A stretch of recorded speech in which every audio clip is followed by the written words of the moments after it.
In the last episode, we covered all sides making their own preparations, as well as the Japanese starting to call troops back. I'm Stefan, and this is Japan at War.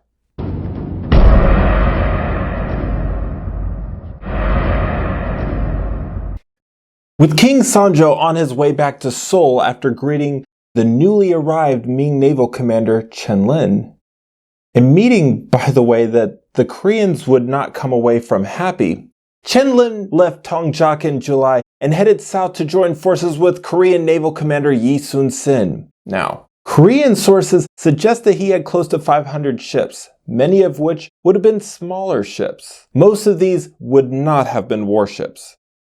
In April, a shocking rumor started to circulate that Toyotomi Hideyoshi, de facto ruler of Japan, had died. The start of this rumor is a slight mystery, but this apparently came from a spy from one of the fortresses behind the Japanese defensive lines. It then, of course, traveled to Seoul. The Korean government and Yang Hao discounted this rumor the second that they heard it. Hideyoshi was in fact still alive. He wasn't, however, in good shape, and everyone in his inner council knew he didn't have long to live.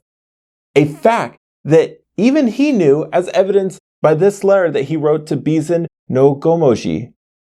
I am ill and feel lonely because of this. I have taken up the brush. I haven't eaten for 15 days and am very distressed. I went out yesterday to a construction site to entertain myself. Since then, I've become worse and feel myself getting weaker. Just this letter alone feels like it has taken the effort that 10,000 would have taken.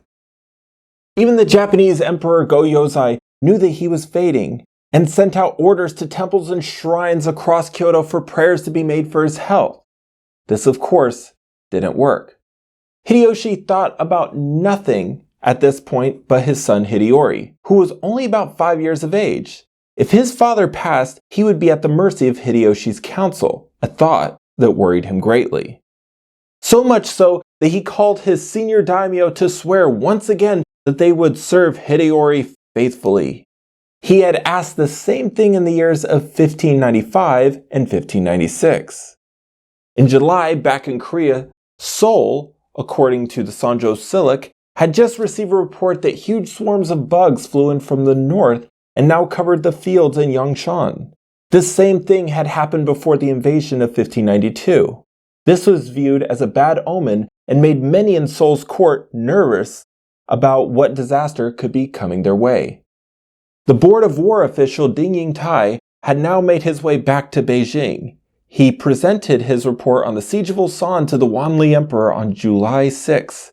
The report was incredibly aggressive. It attacked everyone in the pro-war faction and said that the real casualties had been covered up. Yang Hao had also disgraced his position by running from the fight. Officers under him had tried to submit false accounts to make the commander look good. These same officers, the report went on, had been bribed by Yang Hao. This was so alarming to the Beijing court that they felt that their hands were tied and they now had to dismiss Yang Hao. A messenger raced to Seoul to let him know that he was to be relieved from command and then handed him his orders to make his way back to China to await the court's decision on his case. Meanwhile, Ding Yingtai would be sent back to Korea to conduct a more thorough investigation on how the actual war was being conducted. This time, though, he would be joined by Zhu Guanlan, a pro-war Board of War official just like Ding Yingtai, who would make his own report on the war. By July 16th, a copy of Ding Yingtai's report made its way to Seoul. On the 20th, one of Yang Hao's staff members met with the Korean government to let them know about the division within the Ming government, letting them know that the pro-war side viewed Korea as loyal vassals that must be protected. However, the opposition, led by Board of War Xi Jing and Grand Secretary Zhao Jingao, firmly believed that Hideyoshi never really intended to invade China and that the Korean government had actually exaggerated the whole ordeal to draw the Ming into a fight that was never really theirs.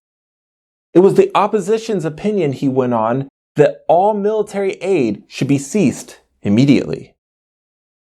This shook the government in Seoul. How could it not?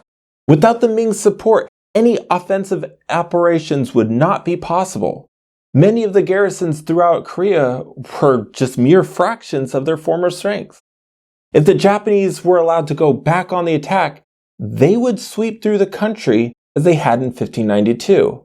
Except this time, there would be a lot less resistance. A terrifying thought if there ever was one.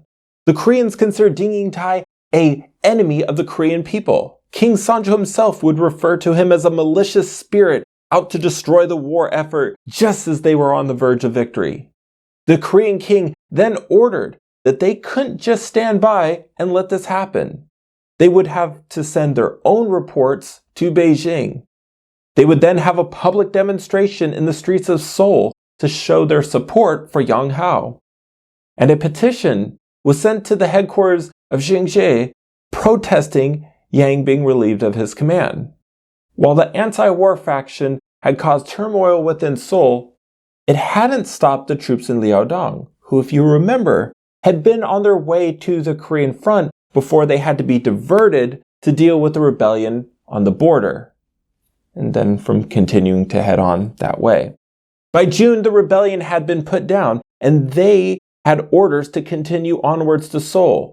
In July, Liu Big Sword Ting arrived in Seoul with at the very least 10,000 soldiers, many from Sichuan, and a good number of them were also tribal fighters from Burma and Thailand.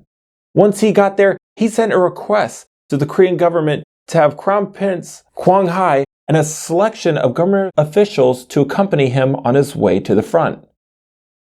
The Koreans didn't reply back, and this angered him greatly. He then demanded to know why they were being so incredibly rude to him. Did they not want to win this war? Minister of the Right, Yi Da-kyun, reluctantly agreed to meet with him. Liu told him that his soldiers' success completely depended on the ability to have adequate supplies. If he was to really go down south on his own, he doubted that the local officials would provide him what he needed to win. Yi Da-kyun agreed that supplies were important to the war effort and reassured him that he would receive the supplies needed. But he would not agree that the prince should travel with him south. 5 days later, Liu Ting met with King Sanjo, asking once again for the prince to join him. The king declined as politely as he could. Liu then requested that at least one top government official should join him. Of all the officials available, only Yi Da-kyun was decided that could be spared. Sanjo found this a lot more reasonable though, but he still didn't like it. The meeting ended with the king assuring Liu that he would consider it. It was more or less impossible at this time for the government of Korea to refuse this request though, especially since this had been common practice throughout the war. In the end, when Liu Ting and his men marched south at the beginning of August, Minister of the Right, Yi Da-kyun, went with him. And this is where I will leave you. Political turmoil on all three sides. Now, before you go, I'd like to ask you a question. Between the Ming and the Koreans, whom do you sympathize with the most? I look forward to reading your comments, and I'll see you next time.